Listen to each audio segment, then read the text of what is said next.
Good morning, everybody. It's your girl Miracle Sims, and you are listening to God, Sex, and Love. Your daily dose of inspiration and juice. Happy Labor Day, everyone. Happy Labor Day. Man, I had a pretty eventful weekend. Well, at least on Saturday I did. Long story short, I ended up doing the gig that I was telling you all about. So I did that midday. Um, Basically, long story short, it was like a bachelor party that I created like a customized mystery experience that was bachelor party themed. So it was definitely unique, a little different than what we usually do. But hey, I appreciate the opportunity. Y'all know how it is in this season, right? And so yeah, I mean, I appreciate the opportunity. Uh, the audience or the group, they were, a good group. It was co-ed. It was, it was fun. It was friends, everything like that. Well, they were friends, and then we even provided the catering and everything like that. And so I think everything went really well. They seemed pleased, and everybody seemed to have a good time. So that was a blessing and everything like that. Then I had to rush back home because y'all know I went live with Miss Stephanie. Um, and so that interview was very nice. She's very wise, and I just was kind of like trying to let it all soak in, all the things that she was saying and whatnot. But I just love the confidence, right? The confidence, um, in herself and God and her gift and all those things. I think that was a beautiful thing to see. So you guys can check that out. It is up on our YouTube and here on Facebook, as well as should be in our playlist on GodSexandLove.com. Right? Let me try to be extra. Look. There you go. GodSexandLove.com. I guess I should get better about that. Miss Worldly Church Girl herself, Miss Lillian, she showed me up that time when I visited her because she was like doing all the bells and whistles and whatnot. And I'm like, man, I really be slides with y'all, but anywho, so yeah, that was Saturday. It was quite eventful, but it was still good overall. And like I said, it was a blessing. Both of those gigs were a blessing, and greatly appreciated. Just God showing up and showing out as He do. Um, and that's the thing. It was like right when I think I told you all about it last time I was live. I shared with you all that basically, I was thinking about trying to get another job or some type of something else to do aside from all the other things I do. But I mean, hey, maybe God is showing me just to be patient, to just allow Him to do His thing. Because again, I think the more that I'm in this situation, the more that I see like God move, and I mean that's the honest truth. So on one hand, it's weird to say I'm living by faith, and like literally mean it. But at the end of the day, I mean, He hasn't steered me wrong yet. He hasn't failed me yet, and so so I'm thankful and I'm grateful and I'm still here. I'm still here and everything like that. And so, yesterday I didn't do too much. I mean, it was Sunday and we just kind of relaxed or whatnot. Because, like I said, I was running around so much on Saturday that, yeah, Sunday I just chilled and whatnot. Hubby and I had some burgers and that was our Sunday. Aside from, did I do any work yesterday? I probably did like a little stuff here and there, but yeah, anyway. So when I woke up this morning, I did my prayer meditation, and somehow it got me thinking about like taking responsibility. I think it probably was based on the conversation that my husband and I was having yesterday too. I was reminded of that, and then that ultimately made me think about taking responsibility, which ultimately made me think about this topic of the blame game. I guess before I get into the verses that I came across this morning, I guess I want to kind of like let's reflect on the first blame game, at least the one that I can. I believe that it was probably the first blame game. Y'all remember, that account in Genesis, Adam and Eve, Genesis 3. Well, I want to take a look at it. So I wrote down the key points, and let's just reflect on this, y'all. The blame game. So, yeah, let me go ahead and read this here. So, God clearly asked Adam and Eve, right? Or he asked Adam, right? When he found them and whatnot. And he asked Adam, hast thou eaten of the tree? Check out Adam's response. The woman who thou gavest me gave me of the tree, and I did eat. Okay. So I guess this is the first account in history of someone blaming God. Taking what God said was good and now blaming God, putting it back in his face and say, the woman you gave me gave me of the tree. And then ultimately he still had to admit that I did eat. So found that to be interesting. Then God asked Eve, he goes, what is this that thou has done? Let me hold on now. let me elaborate on that, or no, let me be extra. I ended up underlining that word thou because he was very specific. What is it, right? Excuse me, what is this that thou hast done? And then the woman says, the serpent beguiled me. Then she goes, and I did eat. Listen. The blame game. You done blame God, you done blame the serpent.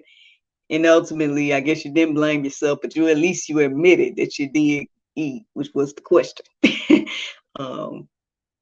But again, we do that now, right? We do that right now. I guess that was the inspiration as well, because like I said, at some point my husband and I were talking, I can't remember exactly what led us to the conversation, but at some point he said something along the lines of, well, this is why people I guess take issue with the Bible because of what other people did to misuse the Bible, basically, is what he was saying. And I'm like, well, just because somebody misused the Bible don't change anything about it. It doesn't change what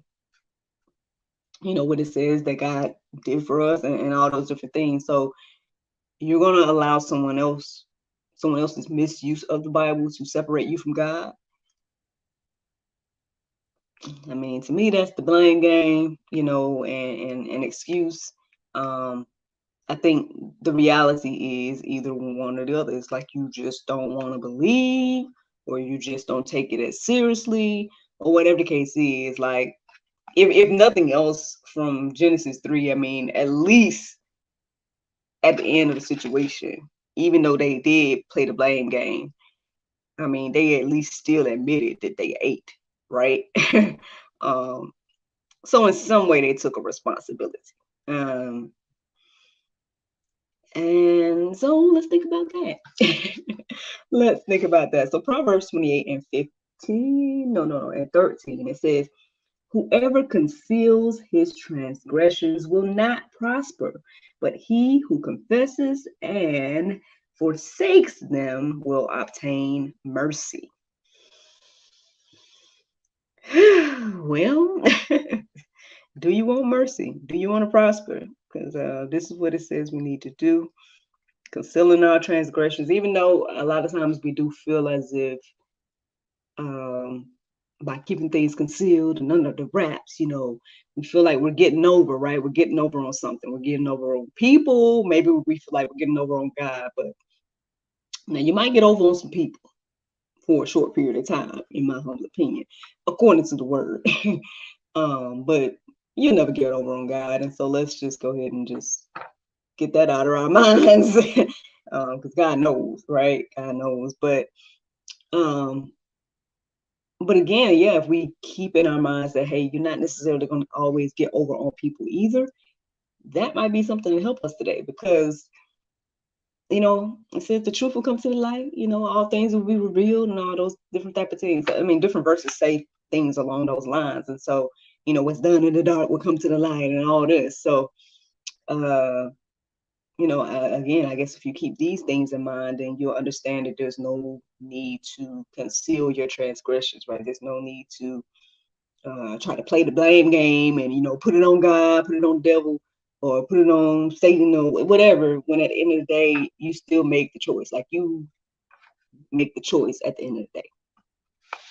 But anyway, Ephesians 4:31-32 says, let all bitterness and wrath and anger and clamor and slander be put away from you, along with all malice. Be kind to one another, tender-hearted, forgiving one another as God in Christ forgave you. I know we reflect on this a lot, and this idea of God forgiving us, and again, grace and mercy and all those things, but we don't want to give that to other people. We want to hold other people accountable. We don't want to forgive. We want to hold a grudge. We want to do everything opposite of what the word tells us to do. And then we wonder why there's no change, right? We wonder why things are the way they are, and all these different things. I don't know. Like I tell you guys all the time, a lot of times when I'm reading these different verses, I'm thinking to myself, man, like, what would this world look like for people to do the things that the word says, to live the way that the word says? Like, what would that actually look like? Now, I don't know if there's ever been a society that did this fully, to actually see what that would look like. I mean, maybe that'd be a nice test experience or something. I don't know, a test experiment or something like that. That would be interesting. I don't know, Lord, are you giving me a revelation? Are you telling me something I need to try to put together? What are you saying here? But yeah, I mean, that would be interesting, I think, for me. I think that would be interesting to see what a world would look like to really, really live this way and whatnot. Would it be perfect? I mean, well, we're flawed. We're not perfect. So, I mean, maybe, I don't know. I have no clue. I have no clue. But it's an interesting thought. So perhaps I'll keep letting it, let the wheels spin, and we'll see what the Lord do. But I don't know. Like I said, these are the questions that I ask myself as I read these verses. But Proverbs 12:22 says, lying lips are an abomination to the Lord, but those who act faithfully are his delights. Y'all get, testy about that word abomination, right? But aside from that, right, it's interesting. You don't necessarily hear too much about you don't hear too much about that phrase, that lying lips are an abomination. At the end of the day, I guess, as we play the blame game and whatnot, we're lying to ourselves, honestly. It's an interesting thought as well. I don't know. Y'all can let these things marinate on your heart, souls, and minds today. There's some more verses that you guys can take a look at in the Go Deeper section. But at the end of the day, I guess I'm getting here. Let's not play the blame game. Let's take some responsibility. And as we do that, then we'll see what that other verse say here. It says that we shall see that we'll prosper, right? As we take that responsibility, we will prosper. And that's in the opposite of what it says here. But then we'll definitely obtain mercy, because that's what it says there. So again, y'all can let that marinate. That is the juice this morning. The Bible verse of today is John 6:35, I believe it was. It says, and Jesus said unto them, I am the bread of life. He that cometh to me shall never hunger, and he that believeth on me shall never thirst. Friends, I hope you all enjoyed this juice this morning. Thank you so much for listening to God, Sex, and Love. You did a dose of inspiration, the juice. I pray you guys can go forth and have a wonderful day, and I look forward to talking to you all tomorrow, if the Lord's will. Bye-bye. And there you go, Facebook and YouTube, man. Listen, I know I look a little different from the other day. I had to put my head down, y'all. I had to let it down, because I'm like, goodness gracious, it's itching. Had to get some oil in there. Had to get my fingers in there. But because it's all nice and neat, y'all can kind of see where your girl's at. Hey, hang time. I said I'm gonna know something when it's past my shoulders, but I guess it's already past my shoulders, huh? Interesting. Well, I don't know if there was a certain length that I was waiting for it to be, but well, I guess when it's a little bit past here, then I say I'm gonna know something. But yeah, man, I had a good weekend though. I really do appreciate the opportunities that were, sent my way. And shout out to Bro Bros Bites. Did y'all see that food Bro Bro made on Saturday? Man, listen, shoot, like, okay, so y'all know I'm about to do this accountability thing, right? With with Mr. Leo. That's probably gonna be one of the hardest things about the situation, this whole changing of my diet. Because I mean, I've been very honest with you guys that I barely eat. I know I said it all the time, but because it's like I'll eat when I want to eat, or I'll eat randomly, or whatever the case is, or sometimes I eat a big meal here and snacks here or something. You know what I mean? And so it's like, man, to limit that in any way, it's kind of like, But I mean, if your girl want to tone up, right? If I want to tone up, then I gotta do something different, right? Something gotta give, right? So that's probably gonna be the hardest thing, though, trying to change my diet. But we'll see what the Lord do. With all things, with Christ, I can do all things, including change my diet. So we'll see. We'll see what the Lord do, and we'll see how long it. You know what I'm saying? Because it's not like I'm trying to lose weight or something. So that's what.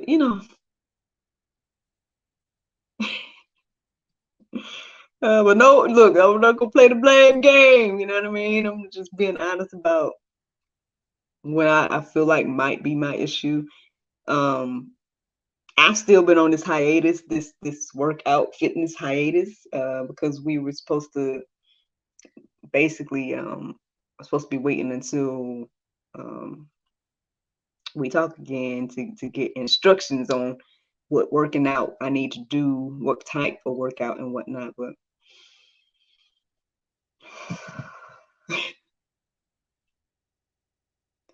But hey, I think this is the time that my husband's been waiting for, because he's all like, "Oh, I'll do it with you," and I'm like, because he's been saying that for the longest about us changing our diet, and I'm just like, but listen, your girl can't live off veggies alone. Like, I have no clue. I have no clue what Mr. Leo's gonna tell me, but it won't be tomorrow though. I think it's gonna be on I think it's gonna be on Wednesday. Which that's something, because I'm gonna have to look into something. Because, well, long story short, I'm supposed to be recording an episode of GSL today with the lady that I was telling you all about last week. So that's something I got planned today. And then I know later on this week, I'm supposed to be on her platform, I think. And I think that was also Wednesday. So did I double book myself? But anywho, well, though I see someone just tuned in, so I just wrapped the juice. So you'll see it momentarily if that's something you're interested in. You'll see the audio recording of the juice as soon as I get off of here. But for everyone, thank you so much for listening. Thank you so much for watching. I look forward to talking to you all tomorrow if the Lord's will. And yeah, man, you guys have a wonderful, wonderful, wonderful Labor Day. Bye.